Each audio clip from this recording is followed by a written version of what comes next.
کبھی کسی نے سوچا ہے اگر شادی کا خواب دیکھتی ایک لڑکی پوری زندگی انتظار میں گزارتے اور بڑھاپا بھی اسے انتظار میں آ جائے تو دل پر کیا گزرتی ہوگی۔ آج میں آپ کو ایک ایسی ماں اور اس کی 3 بیٹیوں کی کہانی سنانے جا رہی ہوں جسے سن کر آپ کے دل میں ایک ٹھنڈی آہ ضرور نکلے گی۔ فاطمہ بی بی کا شوہر کئی سال پہلے انتقال کر گیا تھا۔ وہ ایک چھوٹے سے محلے میں اپنی 3 بیٹیوں کے ساتھ رہتی تھی۔ غربت کے باوجود ان کی پرورش میں ماں کی محنت اور پیار کی خوشبو تھی۔ فاطمہ بی بی کا ایک ہی خواب تھا کہ بیٹیوں کی شادیاں اچھی جگہ ہوں اور وہ ہنسی خوشی کی زندگی گزاریں، مگر حقیقت کے راستے میں معاشرے کی تنگ نظری اور لوگوں کی باتیں آڑے آنے لگیں۔ جب بیٹیاں جوان ہوئیں تو کئی رشتے آئے، مگر یا تو لڑکے والے جہیز مانگتے یا پھر بیوہ کی بیٹی ہونے پر منہ بنا لیتے۔ ہماری بہو ماں باپ والی ہونی چاہیے، یہ جملہ سن سن کر فاطمہ بی بی کا دل ٹوٹنے لگا۔ بیٹیاں ہنستی رہتی تھیں مگر وہ جانتی تھی کہ ماں کے دل میں طوفان ہے۔ وقت گزرتا گیا، رشتے آتے اور واپس لوٹ جاتے، دن مہینوں میں اور مہینے سالوں میں گزر گئے۔ زارا نے 25 کا ہنسا پار کیا، فریال 23 کی ہو گئی اور مہرین بھی کالج سے فارغ ہو گئی۔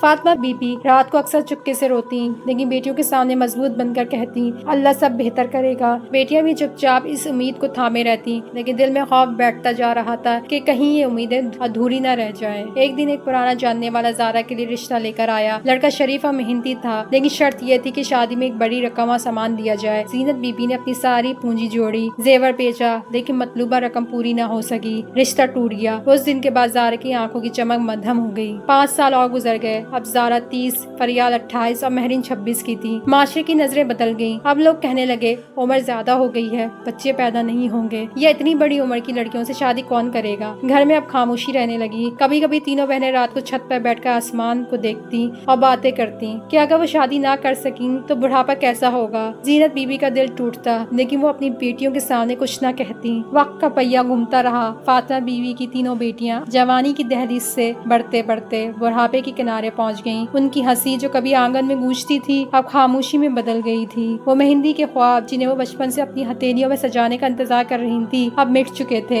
فاطمہ بی بی کے لیے ہر دن ایک کڑا امتحان تھا۔ وہ چاہتی تھی کہ بیٹی اپنے گھروں کی ہو جائیں، خوشی کا لباس پہنے، ماں بنے، مگر ہر رشتہ یا تو جہیز کے مطالبے میں ٹوٹ جاتا یا سماجی تانے بانے میں الجھ کر ختم ہو جاتا۔ ایک رات جب گھر میں اندھیرا چھایا ہوا تھا، فاطمہ بی بی صحن میں بیٹھی چاند کو دیکھ رہی تھی۔ ان کی آنکھوں میں آنسو تیر رہے تھے۔ تینوں بیٹیاں قریب آ کر ان کے پاس بیٹھ گئیں۔ بڑی بیٹی نے ماں کا ہاتھ پکڑ کر کہا اماں فکر نہ کریں، ہم آپ کو اکیلا نہیں چھوڑیں گے۔ مگر ماں کے دل میں چپتا سوال اب بھی زندہ تھا، کیا میں اپنے فرض میں ناکام ہو گئی؟ فاطمہ بی بی کی عمر ڈھل گئی، بیماریوں نے گھر کا دروازہ کھٹکھٹایا۔ ایک دن وہ خاموشی سے دنیا چھوڑ گئیں، پیچھے 3 بیٹیاں چھوڑ کر جو اپنا صرف یتیم تھیں بلکہ سماج کے تانے بھی جھیل رہی تھیں۔ ماں کے جانے کے بعد ان کے لیے زندگی اور سنسان ہو گئی۔ اب وہ تینوں ایک دوسرے کا سہارا بن چکی تھیں۔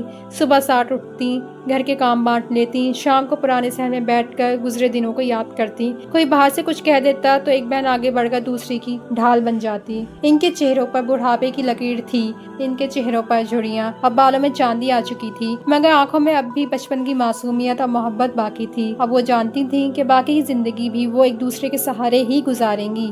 وہ پرانا آنگن جہاں کبھی ماں کی دعائیں گونجتی تھیں اب 3 بہنوں کی خاموش دعاؤں کا گواہ بن گیا۔